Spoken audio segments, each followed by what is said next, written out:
Welcome to wild wolf. నేను మీ జాకిర్ హుస్సేన్. ప్రస్తుతం రెండు తెలుగు రాష్ట్రాల్లో ఏం నడుస్తుందంటే నిజంగా కన్నప్ప మూవీ నడుస్తుందనే చెప్పాలి. సో అంత సక్సెస్గా అయితే రన్ అవుతుంది.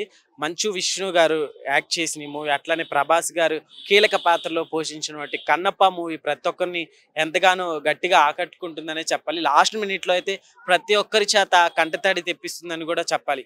సో ఫస్ట్ ఇక సినిమాలో యాక్టర్స్ కాస్టింగ్ కావచ్చు, పెద్ద పెద్ద యాక్టర్స్ని ఎవరినైతే తీసుకున్నారో వీళ్ళందరూ పోషించిన పాత్రలు కూడా ఎవరికి వాళ్ళు మంచిగా వాళ్ళ పాత్రని మంచిగా తీర్చిదిద్దారని చెప్పాలి. ఇక మ్యూజిక్ విషయానికి వస్తే మ్యూజిక్ కూడా, బ్యాక్గ్రౌండ్ మ్యూజిక్ కూడా అరిపించేశారు. అట్లానే డైలాగ్ డెలివరీ కావచ్చు, మోహన్ బాబు గారి యాక్టింగ్ నిజంగా లాస్ట్ లో మంచు విష్ణు గారి యాక్టింగ్ కూడా వారి కెరీర్ లోనే మంచు ఫ్యామిలీకి ఇది ఒక బెస్ట్ మూవీ అవుతుందని కూడా చెప్పుకోవచ్చు అనమాట. సో అయితే ప్రస్తుతం అసలు ఈ మూవీ గురించి చాలా మంది ఇది ఒక మైథలాజికల్ గా చూడొచ్చు, ఫ్యాంటసీగా మూవీగా కూడా చూడొచ్చు అనమాట.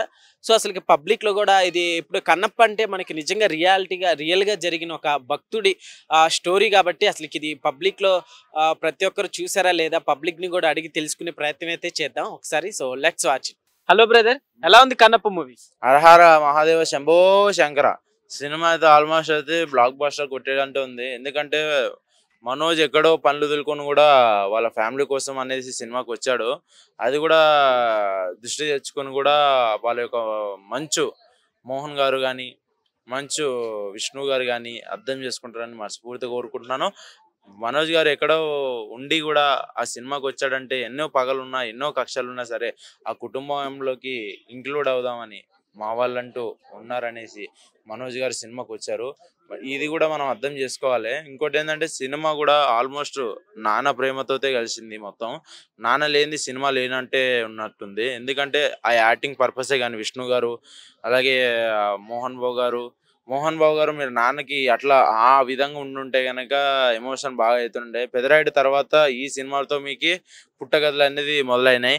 ప్రభాస్ గారు ఈ సినిమాలో మీరు అడిగి పెట్టినందుకు మీకు ఇవి మంచు మనోజ్ వాళ్ళకి కానీ, మంచు విష్ణు గారు కానీ, అలాగే మోహన్ బాబు గారు కానీ మంచి అదృష్టం అనుకోవచ్చు.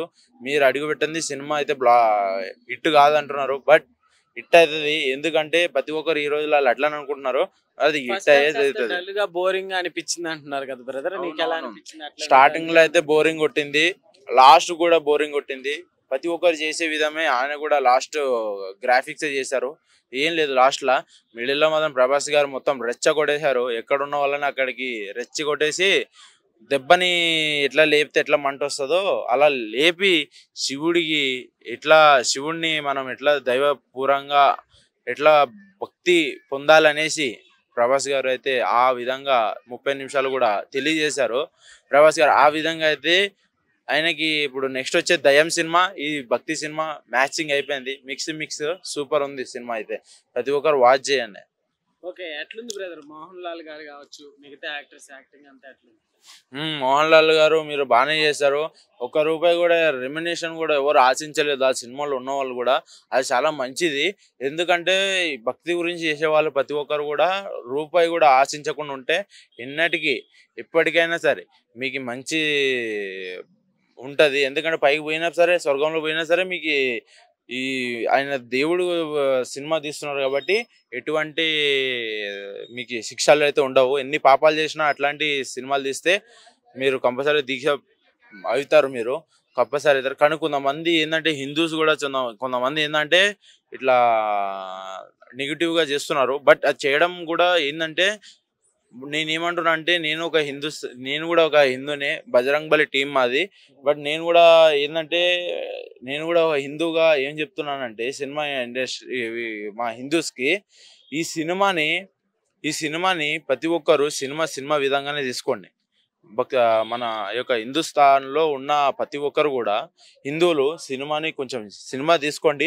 వీళ్ళ సినిమా ఇండస్ట్రీలో అంటే చాలా మందిని కనుక్కున్నారు, తిరుపతిలోకి వెళ్ళి కనుక్కున్నారు అంటున్నారు. బట్ లాస్ట్ మూమెంట్లో నాకు కూడా ఒక హిందువుగా శివుడి మీద కాలు వేయడం అనేది నాకు చాలా అది బాధాకరమైనది. బట్ వాళ్ళు ఏ విధంగా తీసారో కూడా వాళ్ళకే తెలియాల్సి ఉంటుంది. తప్పు చేసినట్టయితే భగవంతుడు ఎన్నటికీ కూడా వదలడు. తప్పు చేసినట్టయితే వాళ్ళే శిక్షిస్తారు.